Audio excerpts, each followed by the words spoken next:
ময়নাগুড়ি বিধানসভা কেন্দ্রের প্রার্থী বদলের পর বিজেপির নতুন প্রার্থী ডালিম রায়কে ঘিরে কর্মী সমর্থকদের উল্লাস দেখা যায়।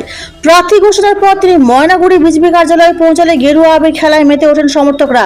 উল্লেখ্য, দ্বিতীয় দফায় তালিকায় বিদায়ী বিধায়ক কৌশিকী রায়ের নামের ঘোষণা হলে স্থানীয় কর্মীরা ক্ষোভে ফেটে পড়েন এবং প্রার্থী বদলের দাবিতে দলীয় কার্যালয়ে জেলা সভাপতি সহ কয়েকজনকে তালাবন্দী করে রাখেন।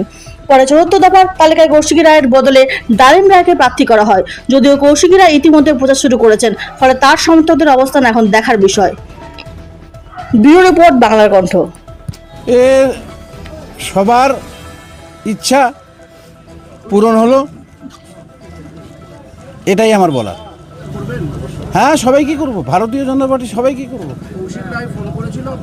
না, আমি করি না, আমি তো সবে মাত্র জানলাম। ডাকবো। কি মনে হয় কৌশিক রায় অনেকটাই কি মানে মাইলেজ পেলেন এই যে এতটা প্রচার এগিয়ে দিলেন? এটা বিজেপির হয়ে, এটা ভারতীয় জনতা পার্টি পার্টির সিদ্ধান্ত যেটা হয়, ভারতীয় জনতা পার্টি ওইভাবেই চলে। একটা তথ্য উঠে আসছে, এক সময় আপনি তৃণমূলে ছিলেন, তারপর এখন আবার বিজেপিতে এসে আপনি এই যে প্রার্থী। আজকে আমার তৃণমূল থেকে আসা 9 বছর। আমি এখানে এসে পঞ্চায়েত সমিতি দাঁড়াইছি, মিউনিসিপ্যালিটি দাঁড়াইছি, বিভিন্ন জায়গার ইনচার্জ হয়েছি। এখন বর্তমানে আমি দিনহাটা জেলা সম্পাদক ছিলাম 6 বছর।